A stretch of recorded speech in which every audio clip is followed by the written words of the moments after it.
Dos hermanos, Zsolt y Geza Peladi, vivían en una cueva en las afueras de Budapest, en Hungría. Y su existencia, como podemos imaginar, fue muy pobre. Subsistían de vender chapa y cosas desechadas por otras personas. No tenían para pedir nada, ni comprar nada, sino solo un poco de comida y donde bañarse en un centro de ayuda social. Pero todo esto cambió cuando un día algunos representantes legales de una mujer adinerada llegaron a la cueva para decirles que eran los nietos herederos de esta mujer y les pertenecía 6.000 millones de euros.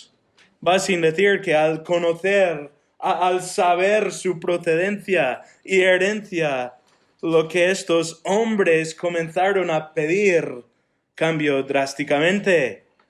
Ya fue casa y techo y cama y coche, esposa y familia, y podían pedir todo con confianza que lo obtendrían. De la misma manera, en 1 de Juan 5, el apóstol nos muestra que saber nuestra procedencia, que somos hijos de Dios y tenemos el tesoro inestimable de vida eterna, esto va a cambiar drásticamente lo que pedimos y cómo lo pedimos. A lo largo de nuestro estudio de esta carta, hemos vuelto una y otra vez a 1 de Juan 5, versículo 13, donde el apóstol revela su razón de escribir. Mirad el texto, 1 de Juan 5:13, dice: estas cosas os he escrito a vosotros que creéis en el nombre del Hijo de Dios, para que sepáis que tenéis vida eterna. Juan escribe porque quiere que todo creyente, todo el que ha nacido de Dios, sepa con certeza que tiene vida eterna, que ha nacido de Dios. Y para que al ver los frutos de la salvación que Juan ha descrito a lo largo de esta epístola, podamos saber con certeza que somos hijos de Dios. Pero en los versículos 14 al 17, el apóstol Juan traza una línea directa entre la seguridad de nuestra salvación y nuestra oración. Mirad conmigo 1 de Juan 5, versículos 13 al 17. Dice el texto: estas cosas os he escrito a vosotros que creéis en el nombre del Hijo de Dios, para que sepáis que tenéis vida eterna. Y esta es la confianza que tenemos delante de Él, que si pedimos cualquier cosa conforme a su voluntad, Él nos oye. Y si sabemos que Él nos oye en cualquier cosa que pidamos, sabemos que tenemos las peticiones que le hemos hecho. Si alguno ve a su hermano cometiendo un pecado que no lleva a la muerte, pedirá, y por él Dios dará vida a los que cometen pecado que no lleva a la muerte. Hay un pecado que lleva a la muerte. Yo no digo que deba pedir por ese. Toda injusticia es pecado, y hay pecado que no lleva a la muerte.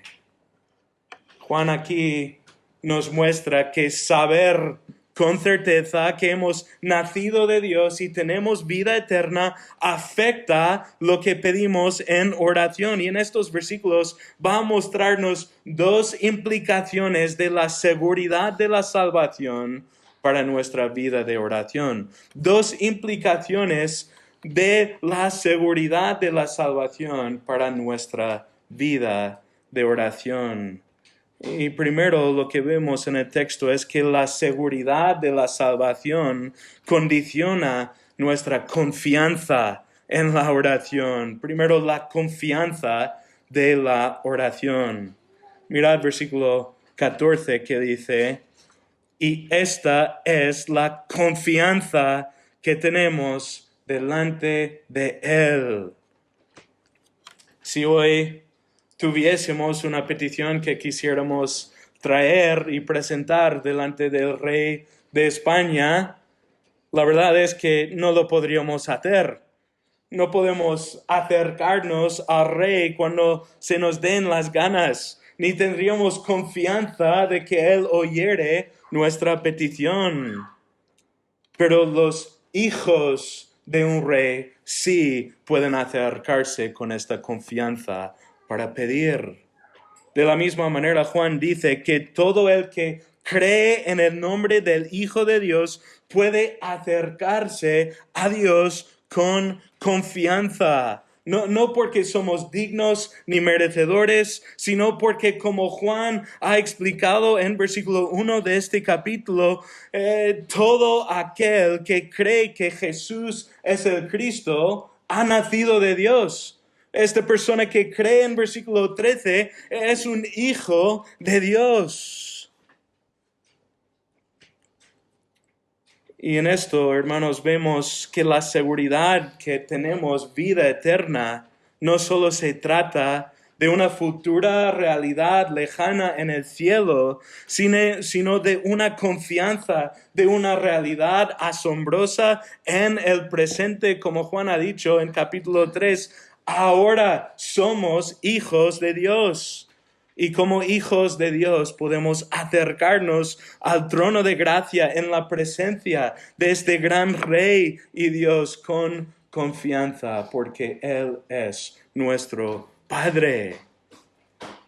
Pero Juan aquí no solo tiene en mente nuestra confianza para entrar en la presencia del Padre, sino también nuestra confianza que vamos a recibir lo que hemos pedido. Mirad versículo 14. Dice, y esta es la confianza que tenemos delante de Él, que si pedimos cualquier cosa conforme a su voluntad, Él nos oye.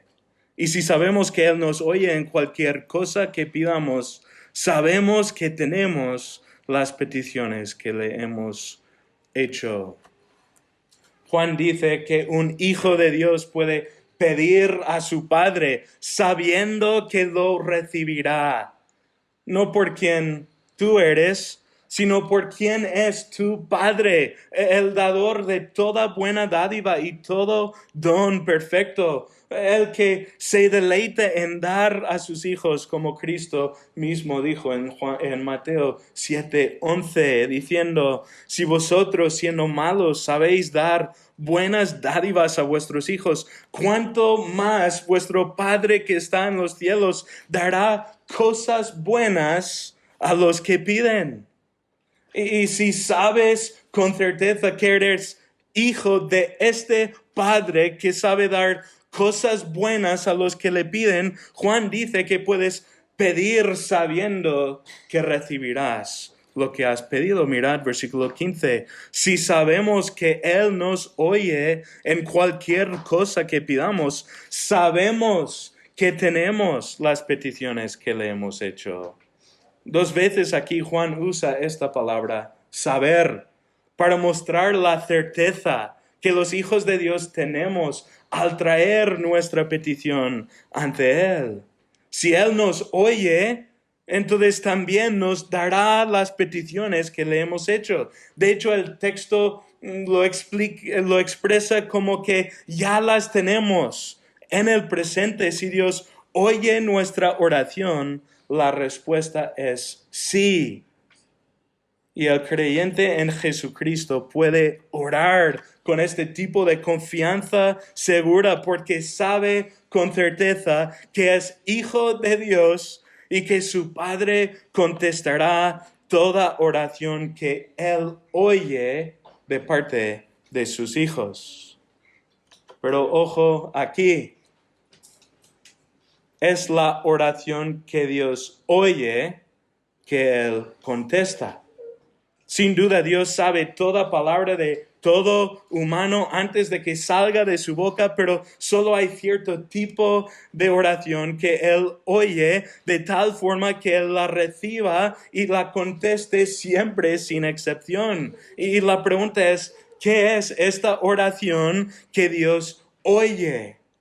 Mirad versículo 14. Dice, esta es la confianza que tenemos delante de Él, que si pedimos cualquier cosa conforme a su voluntad. Él nos oye. Cree y recibirás. Algunos alzan este eslogan como si el único requisito para una oración contestada es tener fe, que si solo puedes creer y orar con suficiente fe, entonces no importa lo que pidas, lo recibirás. El apóstol Juan aquí dice lo opuesto. Aclara que Dios no promete contestar cualquier oración, sino la oración que está de acuerdo con su voluntad. Muchas veces nos acercamos a Dios pensando que Él promete cualquier cosa que le pidamos y deseamos, como si Él fuera este genio de la lámpara. Pero no existe tal promesa. E incluso Santiago 4:3 dice claramente que podemos tener oración no contestada porque pedimos según nuestra voluntad para nuestros deseos y placeres. Esta promesa de Dios de contestar la oración de sus hijos no se trata de nuestros placeres, nuestros deseos y nuestra voluntad, sino la suya.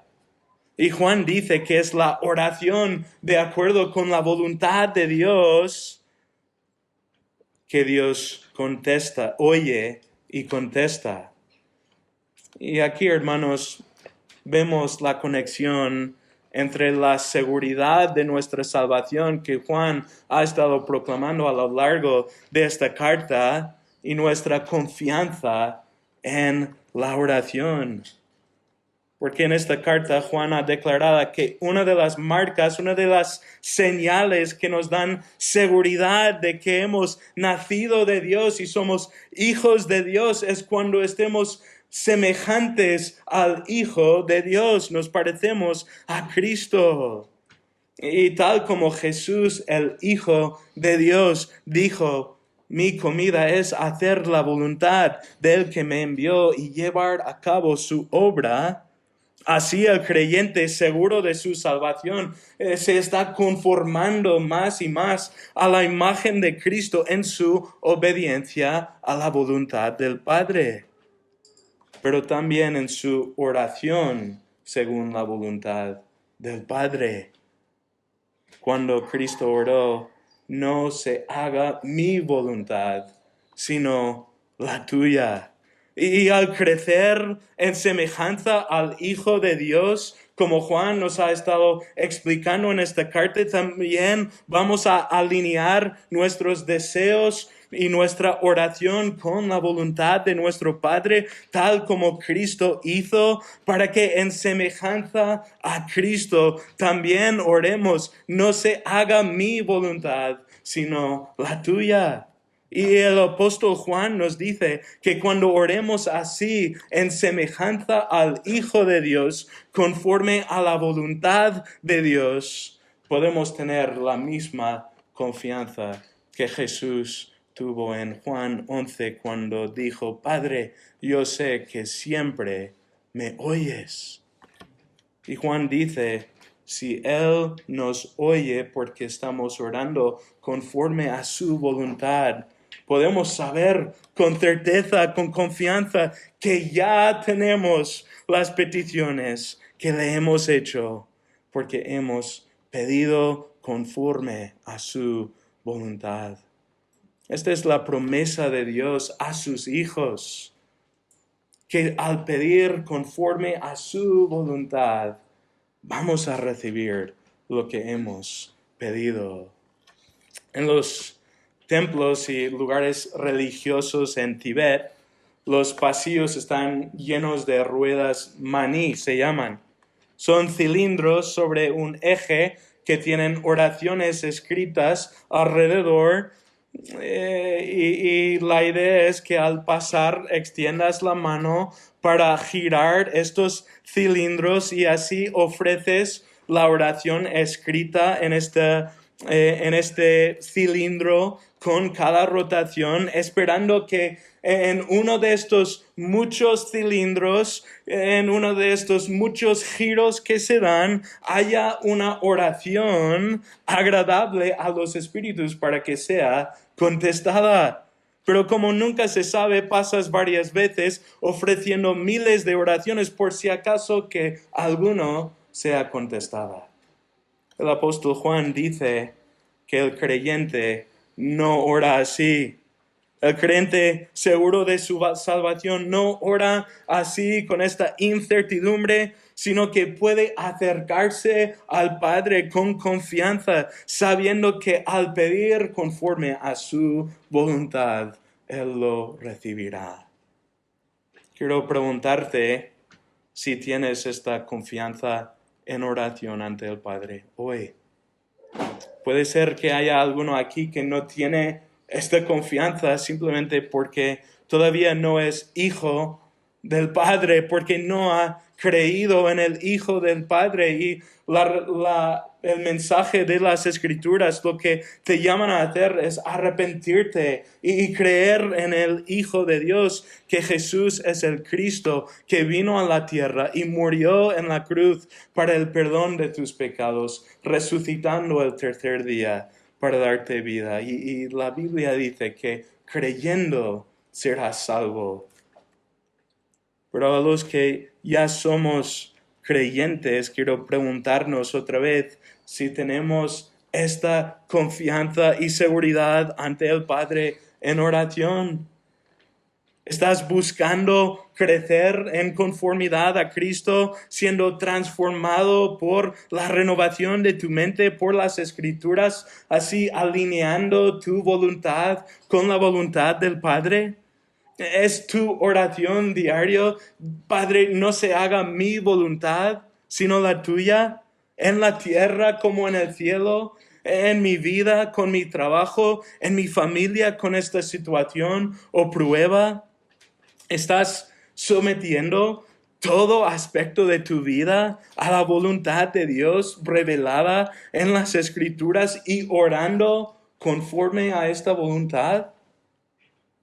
Si nuestra respuesta es sí, Juan dice, esta es la confianza que un hijo de Dios tiene ante nuestro Padre, que si Él nos oye y ya tenemos las peticiones que le hemos hecho. Pero esta seguridad de que somos hijos de Dios no solo tiene implicación para nuestra confianza en la oración, sino hay una segunda implicación para el contenido de nuestra oración. Primero vimos la confianza, ahora segundo vemos el contenido de la oración. Porque saber con certeza que somos hijos de Dios también nos lleva a orar por los otros hijos de Dios. Es lo que vemos en versículos 16 al 17. Mirad el texto. Dice, si alguno ve a su hermano cometiendo un pecado que no lleva a la muerte, pedirá, y por él Dios dará vida a los que cometen pecado que no lleva a la muerte. Hay un pecado que lleva a la muerte. Yo no digo que deba pedir por ese. Toda injusticia es pecado. Y hay pecado que no lleva a la muerte. Parece que hace poco estuvimos en la temporada de Navidades, cuando es costumbre que los niños escriben esta carta a los reyes, expresando sus deseos, lo que realmente quieren recibir para sí mismo. Pero pocos son estos niños que en esta carta piden para sus hermanos. En contraste, el apóstol Juan señala en estos versículos que el contenido de la oración de uno que sabe que es hijo de Dios no es una carta a los reyes, sino que él ora por los otros hijos de Dios, sus hermanos. Mirad, versículo 16 dice, si alguno ve a su hermano cometiendo pecado que no lleva a la muerte, pedirá. A lo largo de esta epístola, Juan declara que nacer de Dios produce un amor por los otros hijos de Dios que han nacido de Él. Que la señal que eres hijo de Dios es que amas a los otros hijos de Dios, tal como Jesús, el Hijo de Dios, te ha amado a ti. Dice que debemos poner nuestras vidas por los hermanos como Cristo puso su vida por nosotros, no en palabra ni en lengua, sino en hecho y en verdad. Y según capítulo 3, versículo 17, este amor implica preocuparnos por las necesidades materiales de nuestros hermanos, pero también implica preocuparnos por la necesidad espiritual de nuestro hermano. Porque cuando un hijo de Dios ve a otro hijo de Dios cometiendo pecado, literalmente el texto dice pecando pecado, Juan dice que ese hermano pedirá, se preocupa por su necesidad espiritual orando por él. Y el verbo indica que la práctica constante de todo hijo de Dios al ver a su hermano en pecado es orar por él. Pero lo asombroso se ve en la promesa de la siguiente frase. Dice, pedirá y por él Dios dará vida. Qué gran promesa que Dios está dando al orar por nuestros hermanos cuando hayan caído en el pecado. Dios contestará nuestra oración y le dará vida. Y la idea es que restaurará al hermano al gozo y la plena comunión con el Padre y con su Hijo, que son al centro de esta vida eterna que tenemos en Él.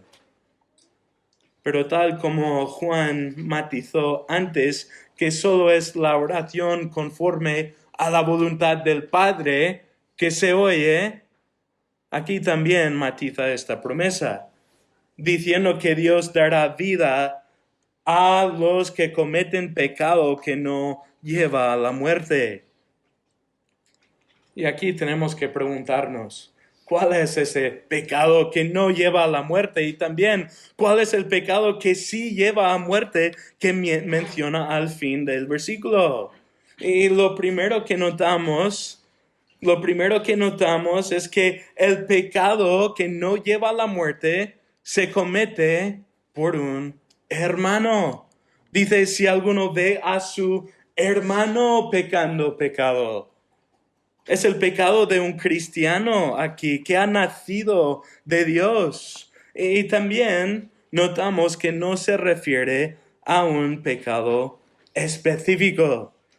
Esto no se trata de cierto pecado mortal que tenemos que identificar, porque el texto dice cometiendo un pecado, literalmente pecando pecado. El griego no se limita a un pecado en particular que debemos averiguar y buscar. Es referencia a todo pecado. Y esto se confirma en versículo 17 porque Juan dice, toda injusticia es pecado.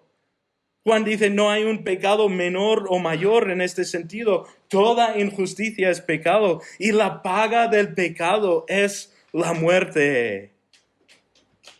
Pero entonces, ¿cómo puede decir que hay pecado que no lleva a la muerte al fin del versículo 17? La respuesta es que el único pecado que no lleva a la muerte, que es la paga merecida por este pecado, es el pecado que es perdonado.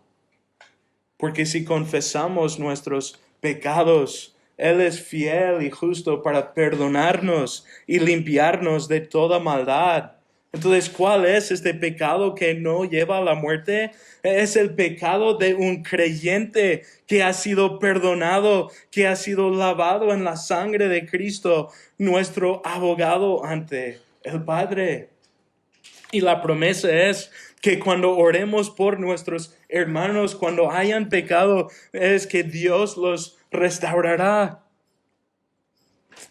En contraste, Juan pone otra vez el matiz a esta oración, porque dice, hay un pecado, literalmente, hay pecado, no hablando de uno en particular, sino de todos en general, hay pecado que lleva a la muerte, porque la paga del pecado es la muerte. Y todo pecado no perdonado produce muerte. Entonces el pecado para muerte es el pecado de los que no creen, que no han sido perdonados. Y Juan pone el matiz aquí. No digo que deba pedir por ese pecado. Ahora, Juan no está diciendo que no debemos orar por los incrédulos. El domingo vimos lo contrario, que somos mandados a orar por los incrédulos. Lo que Juan está diciendo aquí es que al hacer esta promesa que Dios dará vida en respuesta a nuestra oración, no está hablando del pecado de incrédulos. Que esta garantía de Dios de dar vida a nuestro hermano, al creyente caído en pecado, no se extiende al incrédulo, que si oramos por ellos se van a salvar sí o sí. No existe tal garantía. O simplemente compraríamos un directorio de toda la gente viviendo en Madrid, orando por cada uno de ellos por nombre y todos se salvarían. Pero las Escrituras no nos dan esta promesa. Juan dice aquí, no estoy hablando aquí de oración por los incrédulos, sino por tu hermano. Es esa oración a que me refiero. Y la promesa de restauración es para la oración de un hijo de Dios, para otro hijo de Dios.